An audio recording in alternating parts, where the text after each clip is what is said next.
తెలంగాణ కాంగ్రెస్ పార్టీలోకి చేరికల పర్వం కొనసాగుతుంది. ఇప్పటికే మాజీ మంత్రులు, మాజీ గ్రేటర్ హైదరాబాద్ మున్సిపల్ కార్పొరేషన్ మేయర్లు, తర్వాత డిప్యూటీ మేయర్ వీరందరూ కూడా పార్టీలో చేరడం జరిగింది. నిజానికి ఇది దేనికి సంకేతం? గత కొద్ది రోజులుగా టీఆర్ఎస్ పార్టీ నుండి మరి కాంగ్రెస్ పార్టీలోకి చేరికలు ఖచ్చితంగా ఉంటాయి, కానీ ఏ విధంగా చేరికలు ఉంటాయి అనేది మాత్రం స్పష్టత లేదు. కానీ ఎమ్మెల్యేలు దాదాపు 20 మందికి పైగా ఎమ్మెల్యేలందరూ కూడా కాంగ్రెస్ పార్టీలో చేరుతారని ఒక వాదన వినిపిస్తుంది. అంతకంటే ముందే ఇలా అంటే పదవులు లేని వారందరూ కూడా మరి కాంగ్రెస్ పార్టీలో చేరారు. దీనిపైన మనతో మాట్లాడేందుకు కాల్వ సుజాత అధికార ప్రతినిధి మనతో ఉన్నారు. వారిని అడిగారు. మేడం, ఇప్పుడు కాంగ్రెస్ పార్టీలో చేరికలను మీరు ఏ విధంగా చూస్తారు? మాజీ మంత్రులు కావచ్చు, మాజీలందరూ బీఆర్ఎస్ పార్టీలో చేసిన పదవులు అనుభవించిన వారందరూ కూడా మాజీలుగా ఉన్నారు. ఇప్పుడు వారందరూ తిరిగి కాంగ్రెస్ పార్టీలోకి చేరుతున్నారు. దీన్ని ఏ విధంగా మనం చూడొచ్చు? వాళ్ళు ఇప్పుడు స్టిల్ సిట్టింగ్లో కూడా ఉన్నారు కొంతమంది. నిన్న మహేందర్ రెడ్డిని తీసుకున్న ఎమ్మెల్సీ, సిట్టింగ్ ఎమ్మెల్సీ, సునీత రెడ్డిని తీసుకున్న సిట్టింగ్ జిల్లా పరిషత్ చైర్మన్, బొంతు రామ్మోహన్ రెడ్డి భార్య కార్పొరేటరు, ఇలా ఎవరిని తీసుకున్నా కూడా పదవులలో ఉన్నవాళ్ళే ఉన్నారు. అఫ్కోర్స్ కాంగ్రెస్ పార్టీలో చేరాలని అందరూ కంకణం కట్టుకొని వస్తున్నారు అంటే కేసీఆర్ పత్రం మొదలైందని అనుకోవాలి కదా. నిన్నటిదాకా వాళ్ళు ఏం మాట్లాడినారు?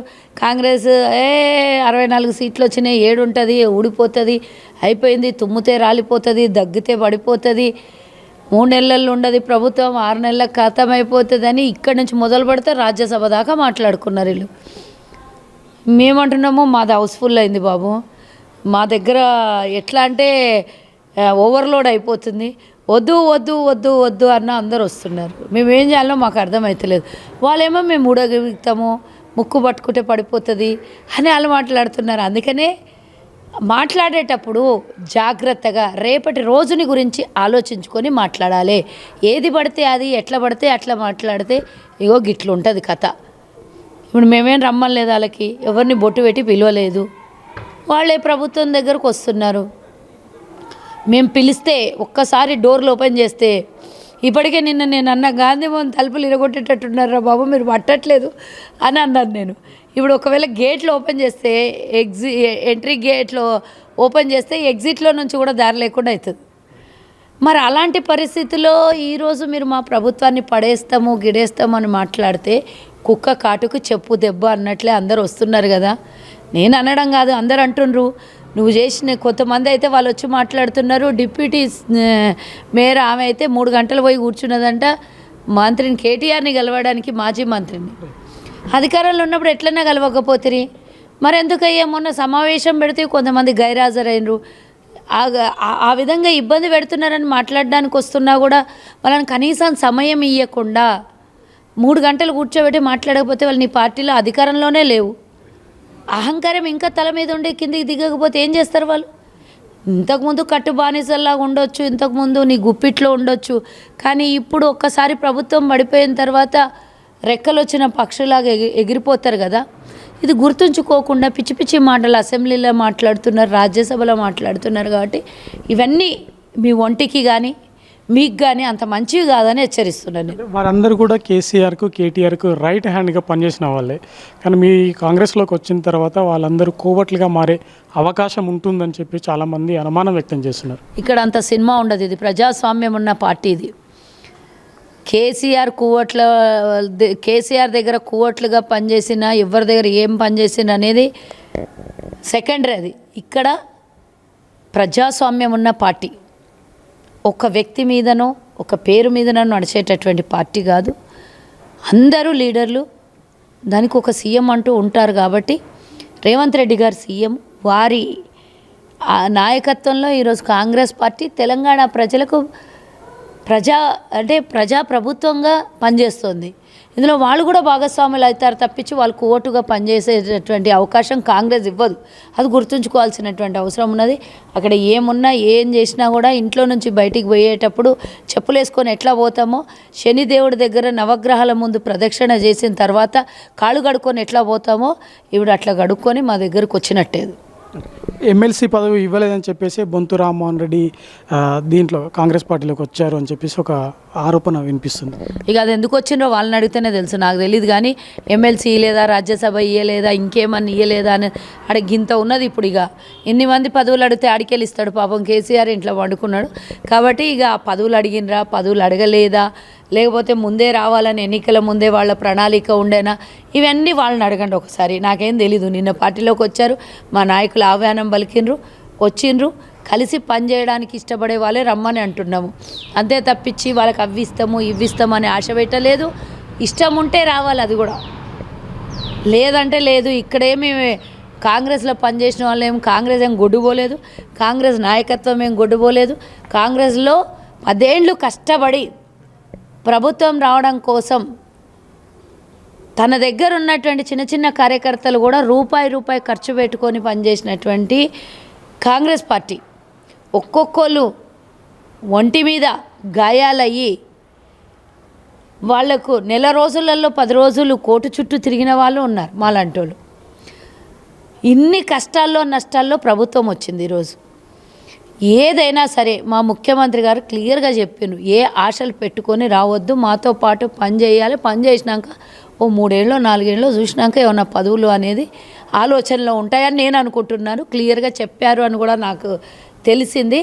కాబట్టి ఏదున్నా కూడా గతంలో కాంగ్రెస్ కోసం పనిచేసిన వాళ్ళకే పదవులు ఇస్తారు అనేది నాకు ఉన్నటువంటి నమ్మకం. చాలామంది అంటే చిన్న వయసులో ఉన్న వాళ్ళకి ఎమ్మెల్సీ ఇచ్చారు, రాజ్యసభ అనిల్కి ఇచ్చారు, ఎమ్మెల్సీ వెంకట్కి ఇచ్చారు, బల్మూరి వెంకట్. ఏ విధంగా చూడొచ్చు? ఇటు రాజ్యసభకు వచ్చేసరికి రేణుకా చౌదరికి ఇచ్చారు. ఒక మహిళగా మీరు ఎలా, మీ అభిప్రాయం ఏంటి? ఎస్, రేణుకా చౌదరి గారి విషయంలో గతంలో తను కేంద్ర మంత్రిగా పనిచేశారు. ఆనాడు ప్రతిపక్షంలో ఉన్నా కూడా ప్రభుత్వాన్ని గడగడలాడించేటటువంటి వ్యక్తి ఒక మహిళ.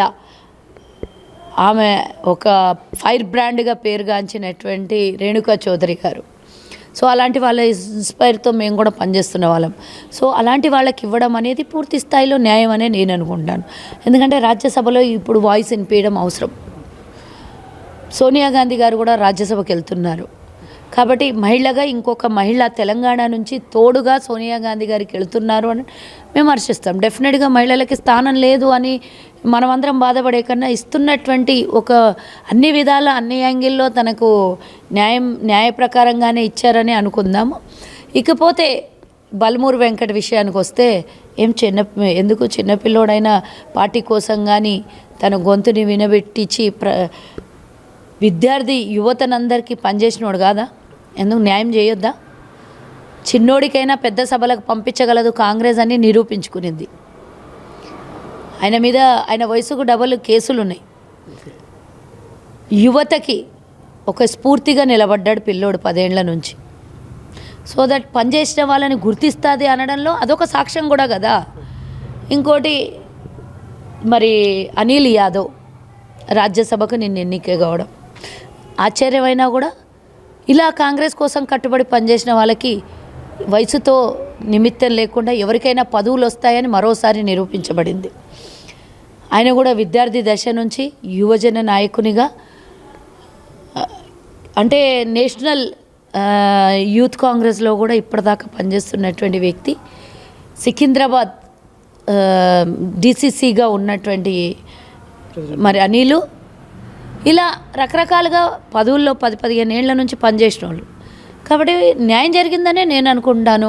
చిన్నోళ్ళకు కూడా అంత పెద్ద సభకు పంపించగల శక్తి దమ్ము ఎవరికైనా ఉందంటే అది కాంగ్రెస్ కానీ అనుకుందాం. అందులో బీసీ సామాజిక వర్గం. ఇంకోటి మొత్తం కాంగ్రెస్లో మొత్తం చట్టసభల్లో మేబీ పెద్ద సభల్లో ఉన్నది ఈరోజు ఈ పిల్లోడు ఒకడే అనుకుంటాను నేను, యాదవ్. ఎస్, అది సంతోషమే కదా. ప్రతిదీ సామాజిక న్యాయంతో పాటు ఇంత చిన్న వయసులో పెద్దల సభల కంటే చాలామంది పెద్దలు ఉంటారు. ఇది ఎమ్మెల్సీ కావచ్చు, లేదంటే అటు రాజ్యసభ కావచ్చు. కానీ ఇంత చిన్న వయసులో ఉన్న వాళ్ళకి అంత పెద్ద పదవి అంటే వాళ్ళకి తలకు మించిన భారం అంటే వాళ్ళ పనితీరుని కానీ ఈక్వేషన్స్ కానీ అన్నీ చూసే ఇస్తారు. కాబట్టి మా అధిష్టానం నిర్ణయాన్ని తప్పుబట్టే అంత రైట్ నాకు లేదు. అది అన్యాయం అని కూడా నేను అనలేను. రాజకీయ వారసత్వాన్ని కాంగ్రెస్ పార్టీ పునాది వేసింది. అందులో భాగంగానే ఇప్పుడు రాజ్యసభలో కూడా అనిల్ యాదవ్కు అదే వర్తించింది అని చెప్పేసి అంటున్నారు. నాకు అర్థం కాలేదు. రాజకీయ వారసత్వాన్ని కాంగ్రెస్ పార్టీ ఏం వారసులు? తన తండ్రి కూడా ఎంపీగా పనిచేశాడు, నెక్స్ట్ తన కొడుకు ఇచ్చాడు. ఎప్పటి నుంచో ఉన్నారు ఇద్దరు. కొత్తగా మళ్ళీ వీళ్ళు చెప్తే ఏదైనా మారిపోయేది ఉంటుందా?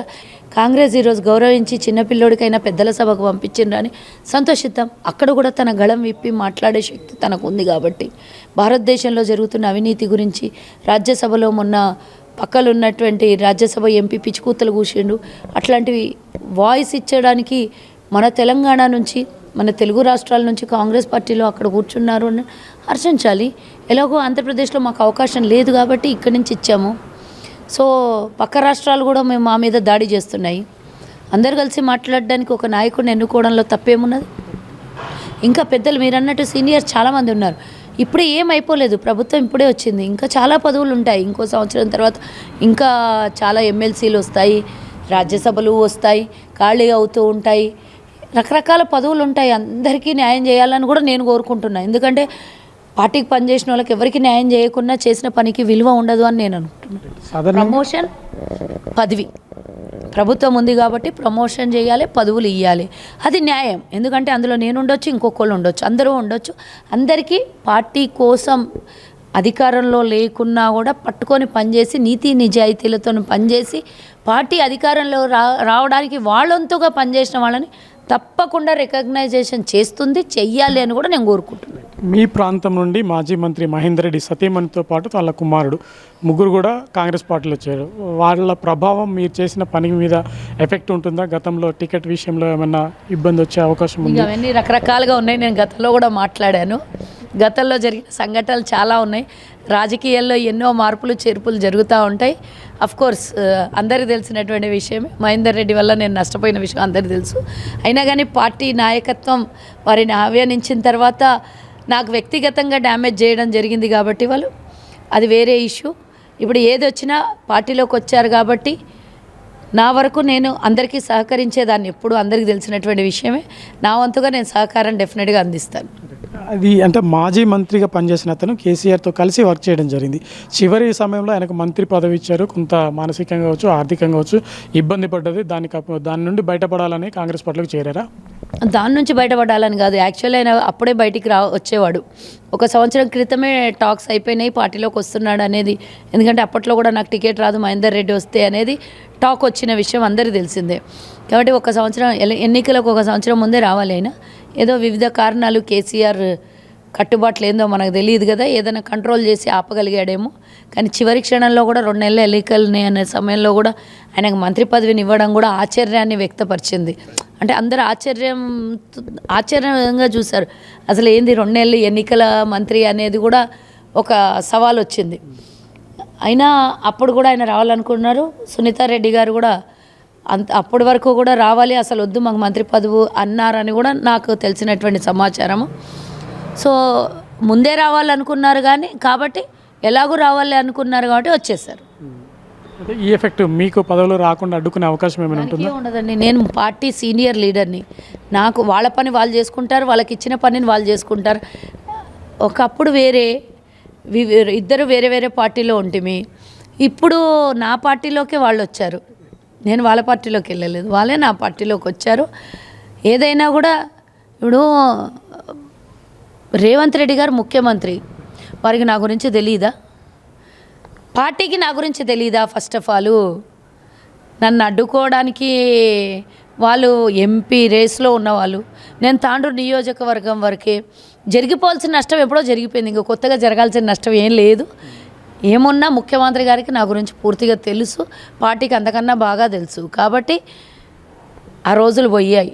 నాకేమన్నా అపాయం తలబెడదామనే రోజులు, నేను ప్రతిపక్షంలో ఉన్నప్పుడే కష్టాలని తట్టుకొని భరించగలిగాను. ఇప్పుడు అధికారంలో ఉన్నప్పుడు నన్ను ఎవరన్నా ఇబ్బంది పెడతానంటే ఎవరో ఎందుకు మా రేవంత్ అన్ననే ఎవరిని కూడా నన్ను ఇబ్బంది పెట్టడానికి దగ్గర కూడా రానియరు అని అనుకుంటాను నేను.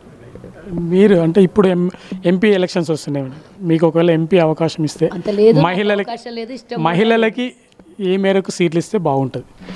మహిళలకు ఇవ్వాలని కోరుకుంటాను, కానీ నా స్థాయి కాదు అని నేను అనుకుంటాను. ఎందుకంటే స్థాయి కాదు, ఎందుకు కాదు అని కూడా క్వశ్చన్ చేయొచ్చు. ఎందుకంటే నేను అసెంబ్లీ స్థానంలో కింద నుంచి ఎదగాలి అనుకున్నాను, అసెంబ్లీ స్థానం కోరుకున్నాను, అది దక్కలేదు.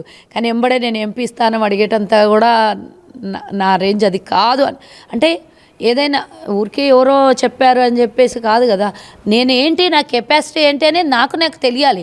ఒకళ్ళు చెప్పాల్సినటువంటి అవసరం లేదు. ఎవరో ఏదో ఈరోజు అప్లికేషన్ వేసుకొని నేను కూడా ఎంపీ రేస్లో ఉన్నానని ఊరికే చెప్పుకోవడం వేరే, దాన్ని ప్రాక్టికల్గా ఆలోచించడం వేరే. అది సాధ్యమైన పనేనా?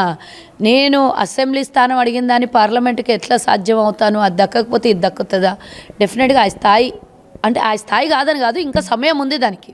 నేను ఫస్ట్ ఆఫ్ ఆల్ ఎమ్మెల్యే అవ్వాలి, అయ్యాక దాని తర్వాత ఇంకా వేరే ఆలోచనలు, ఇంకా నాకు 15-20 ఏళ్ళు పని చేయనియండి, పొలిటికల్గా పని చేయనియండి, ఇప్పుడే ఫినిష్ చేస్తా అంటే ఎట్లా? వద్దు. ఇంకోటి ఏంటంటే మహిళలకు కూడా ఒక 3-4 ఇవ్వాలని కూడా నేను కోరుకుంటున్నా. ఎందుకంటే సముచిత స్థానం కల్పిస్తామని రేవంత్ రెడ్డి గారు చెప్పడము, మా సోనియా గాంధీ గారు కూడా మాకు మహిళా లీడర్గా, మా నేషనల్ పార్టీ లీడర్గా ఉండడం కూడా మా అదృష్టంగా భావిస్తున్నాను. ఈరోజు ప్రియాంక గాంధీ గారు కూడా చాలా యాక్టివ్గా పనిచేస్తున్నారు. ఆమెను చూస్తే అయితే ఇందిరమ్మని చూసినట్టు ఉంటుంది. కాబట్టి పార్లమెంట్ ఎన్నికల్లో మహిళలకు కూడా ఒక 3-4 మినిమం ఇస్తే అట్లీస్ట్ చట్టసభలో, పెద్ద సభల్లో కూర్చోవడానికి మహిళలు కూడా ముందుకొచ్చే అవకాశం ముందు కూడా ఉంటుంది కదా. మగవాళ్ళు ఒక్కలే కాదు, మహిళలు కూడా మీకన్నా ధీటుగా పనిచేయడానికి మాకు కూడా ఉన్నది, శక్తి ఉన్నదని నిరూపించుకునే అవకాశం అయితే కల్పించాలి కదా. క్రిషాంక్ విషయంలో మీరు ఒక మాట అన్నారు, దీన్ని ఏ విధంగా చూడొచ్చు? అసలు మీరు చాలా ఘాటుగా స్పందించడం జరిగింది. అసలు ఫస్ట్ ఆ గాడిదని అడగండి, ఫస్ట్ ఎందుకు అన్నాడు ఆ మాట. అన్ని అడిగిన తర్వాత నన్ను అడిగితే బాగుండేది. ఇయ్యలేదా మీకు టైం? ఇయ్యలేదా? నాకన్నా ముందు ఆయన దగ్గర తీసుకొని వచ్చి మేడం ఇలా మాట్లాడాడు అని అంటే ఆల్రెడీ ఎందుకు మాట్లాడినావు వెధవని అడగండి ఫస్ట్. అట్లా ఏం మాట్లాడిండు? ఒక లైవ్లో, ఒక టీవీ డిబేట్లో కూర్చొని లక్షలాది కోట్లాది మంది మనల్ని వీక్షిస్తున్నారు అన్నప్పుడు మనం మాట్లాడేటప్పుడు ఆ మాటకి సభ్యత, సంస్కారం ఉండాలి. ఏం మాటలు మాట్లాడిండు? ఒక టీవీ ఛానల్లో, ప్రైవేట్ ఛానల్లో కూర్చొని, నేను ఇంకా ప్రైవేట్ ఛానల్ అని అట్లా చెప్పాల్సిన అవసరం కూడా లేదు, మీకు సంబంధించిన టీవీ 9లో కూర్చొని అలా మాట్లాడడం, దాన్ని ఖండించకపోవడం, దాన్ని రికార్డుల నుంచి తొలగించుకోకపోవడం కూడా నేను టీవీ 9ది కూడా తప్పుపడుతున్నాను. అంటే అది ఆల్ ఆఫ్ సడన్గా జరిగే ఇన్సిడెంట్స్. టీవీ ఛానల్ ఏం ముందు ప్రిపేర్ అయ్యి ప్రీపెయిడ్గా ఉండవు. అప్పుడు ఉన్నటువంటి సమయంలో అక్కడ ఉన్నటువంటి డిబేట్లో కూర్చున్నటువంటి పార్టీ అభ్యర్థులు మాట్లాడతారు. కానీ ఏది ఏమైనా కనీసం ఇంకిత జ్ఞానం, మనల్ని లక్షలాది మంది ఎంతో హుందాగా జరగాల్సినటువంటిది చర్చలు జరగాలి, కొట్లాటలు కాదు. అక్కడ అసభ్యకరంగా మాట్లాడడం జరగొద్దు. అవకాశం అందరికీ వస్తుంది. ఆ అవకాశాన్ని మంచిదానికి ఉపయోగించుకుంటే అందరికీ రాదు, కొందరికే వస్తుంది అవకాశం. ఆ కొందరిలో మనకు వచ్చిన అవకాశాన్ని చాలా హుందాగా ప్రజెంటేషన్ ఉండాలి. దాన్ని మానేసి ఇష్టం వచ్చినట్ల నోటికి ఎంత వస్తే అంత ఈరోజు ఓడిపోయినామనే ప్రెస్టేషన్లో, లేకపోతే కేసీఆర్ తొత్తుగా మాట్లాడి, లేకపోతే ఇంకొకళ్ళ మీద రేవంత్ రెడ్డి గారి మీద కోపమా, లేకపోతే కాంగ్రెస్ పార్టీ గతంలో మీ మామ టికెట్ ఇవ్వకపోతే మేం చేసిన తప్పేందో మాకు తెలియదు. కానీ అవన్నీ లోపల కుళ్ళు, కుతంత్రాలు, ప్రెస్టేషన్ పెట్టుకొని మా ముఖ్యమంత్రి గారి మీద ఆ విధమైనటువంటి నిందలు వేయడము, ఇక నేను పచ్చిగా చెప్పాలి అని అంటే ఇట్లాంటి ఫాల్తూస్ మాటలు మాట్లాడితే ఇక చెప్పులు ఇరిగేదాకా మహిళలమే కొడతాం. ఎందుకంటే రేవంత్ రెడ్డి గారు ఒక చిత్తశుద్ధితో పనిచేస్తున్నారు. ఏ చిల్లర వేషాలు మీ దగ్గర ఉన్న వాళ్ళు ఎవరైనా పనిచేస్తున్నారేమో, ఆ చిల్లర నాటకాలు, చిల్లర వేషాలు ఎక్కడైనా తావిచ్చిండా? నువ్వు ఏ విధంగా అంత పెద్ద మాట మాట్లాడతావు? నువ్వు ఇంకేమైనా మాట్లాడు, పొలిటికల్గా మాట్లాడు. వ్యక్తిగతంగా డ్యామేజ్ అయ్యే మాటలు, తప్పుడు మాటలు నువ్వు ఏ విధంగా మాట్లాడతావు? కాబట్టి ఒక మహిళగా నేను నాకే అసహ్యం వేస్తుంది ఆయన మాటలకి. ఇక నిజంగా మగవాళ్ళు నిన్ను ఏం తీసుకొని కొడతారు? చెప్పుతోనే కొడతారు కదా. ఎందుకు ఊరుకుంటారు? నువ్వు మా ముఖ్యమంత్రి గారిని ఒక బీసీకి మేము పార్లమెంట్లో కూర్చోబెట్టడం నీకు నచ్చకపోతే, మీ ముఖ్యమంత్రి గత ముఖ్యమంత్రి నీకు టికెట్ ఇవ్వకపోతే, గతంలో మీ మామ నీకు టికెట్ ఇవ్వకపోతే, ఆ ప్రెస్టేషన్ అంతా నువ్వు మా మీద తీయడం ఏంది? మేము ఇచ్చినటువంటి అభ్యర్థుల మీద తప్పు పట్టడం ఏంటి? నువ్వు బీఫామ్ ఇచ్చినటువంటిది, బీఫాములు కొని తెచ్చుకున్నారా? మీరు పక్కలో ఆడవాళ్ళని పండబెట్టి తీసుకొని వచ్చుకున్నారా అని అంటే నేను ఆ మాట మాట్లాడొద్దు. బట్ నేను క్లారిటీ ఇవ్వకపోతే దీని మీద కూడా క్వశ్చన్స్ వస్తాయి. కాబట్టి ఆ మాట ఎందుకు మాట్లాడాల్సి వస్తున్నది అని అంటే, ఆ చిల్లర మాటలు ఒక ముఖ్యమంత్రి మీద, ఒక ప్రభుత్వం పరిపాలిస్తున్న పార్టీ మీద ఈ విధమైనటువంటి నిందలు సరికావు. కానీ నేను ఒకటి చెప్తున్నా, మర్యాదగా నీ ఆలోచన కానీ నువ్వు మాట్లాడే మాటలు కానీ మార్చుకోకపోతే డెఫినెట్గా రాబోయే కాలంలో మాత్రం నువ్వు టీవీ డిబేట్లో కాదు, బయట ఎక్కడ కనబడినా ఈడ్చిడ్చి కొట్టి తంతర్ అనేది మాత్రం క్రిషాంక్ అయితే హెచ్చరిస్తున్నా. ఎందుకంటే మేము అన్నాని పిలుచుకుంటాం, మా రేవంత్ అన్నని. అందరూ గాంధీ భవన్లో ఉన్న ప్రతి మహిళ అన్నగానే పిలుచుకుంటారు. ఆయన అంత హుందాగా పనిచేస్తుంటే నువ్వు ఆ రకంగా తప్పుగా మాట్లాడితే ఎంత అవమానకరమైనటువంటి మాట అది. 4 కోట్ల మంది ప్రజలకి ఆయన రిప్రజెంటేటివ్. 4 కోట్ల మందికి ముఖ్యమంత్రి. నేదో ఒక పార్టీ అభ్యర్థియో లేకపోతే చిన్నగా ఏదో చిన్న పదవిలో ఉన్నటువంటి వ్యక్తి కాదు. అలా నువ్వు ఒక ముఖ్యమంత్రిని పట్టుకుని అంత అసహ్యంగా పెగ్గుల గురించి మాట్లాడితే నువ్వు పక్కల గురించి మాట్లాడతావా? ఎంత తప్పు నీకు అది. పోనీ అదేమన్నా తప్ప? మీ కేసీఆరే చెప్పిండు, నాకు ఎవరో ఒకళ్ళు నా పక్కలు ఉండాలి, రాత్రి మందులు ఇవ్వడానికి, నాకు ట్యాబ్లెట్లు వేయాలని. మేము మందే అన్నాం కదా, మరి నువ్వు దాన్ని తప్పర్థం చేసుకొని పెగ్గులు అనుకుంటే మేమేం చేయాలి నీకు? కాబట్టి హెచ్చరిస్తున్నా, మర్యాదగా ఈ మాటల్ని వెనక్కి తీసుకొని, తప్పయింది నేను మాట్లాడిన మాటలు ఏదో ఫ్లోలో నోటికి వచ్చినంత మాట్లాడినా కాబట్టి సడన్గా ఆ తప్పిదం నా వల్ల జరిగింది అని క్రిషాంక్ ఒప్పుకొని ముఖ్యమంత్రి గారికి బేషరతుగా క్షమాపణ చెప్తే సరిపోయింది. లేదా డెఫినెట్గా మా మహిళా విభాగం ఉంది, లేదా రాష్ట్రంలో ఉన్నటువంటి చాలామంది అభిమానంతో ఉన్నటువంటి యువతనే కానీ మహిళలే కానీ నీ అంత చూస్తారు డెఫినెట్గా తంతర పట్టుకొని అనే చెప్తున్నాను నేను. ఏపీకి మళ్ళీ హైదరాబాద్ రాజధాని చేయాలని ఒక వార్త తెర మీదకి వచ్చింది. దీన్ని మనం ఏ విధంగా అంటే విజయసాయి రెడ్డి తెర మీదకి తీసుకొచ్చారు. 10 సంవత్సరాలు అయిపోయింది, అయినా కూడా మళ్ళీ ఇప్పుడు హైదరాబాద్ మాకు రాజధాని కావాలి అని చెప్పి అనడం, దీన్ని ఏ విధంగా మనం చూడొచ్చు? గూట్లో రాయి తీయనోడంటే ఏట్లో పోయి రాయిట తీస్తాడంట. ఎడ తీస్తాడు? 10 ఏళ్ళు మీ పరిపాలనలో, 5 ఏళ్ళు చంద్రబాబు నాయుడు, 5 ఏళ్ళు మీరున్నారు. గతంలో 10 ఏళ్ళు కేసీఆరే ఉన్నాడు కదా. ఇక్కడ ఎందుకు అడిగే శాత కాలేదు? ఉమ్మడి రాజధానిగా ఎవడన్నా వాడుకోవడానికి నీకు వద్దన్నారా? అప్పుడు విభజన చట్టంలో రాసి ఉన్నప్పుడు నేను వాడుకోవడానికి ఎవరు అభ్యర్థించలేదే. నువ్వు సెక్రటేరియట్ కూల్చినప్పుడు ఇంకెప్పుడు ఆయన అడగాలి కదా, మా వాడా మాది ఉంది, మా పర్మిషన్ లేకుండా ఇవన్నీ ఎందుకు చేస్తున్నావు అని అడగాలి.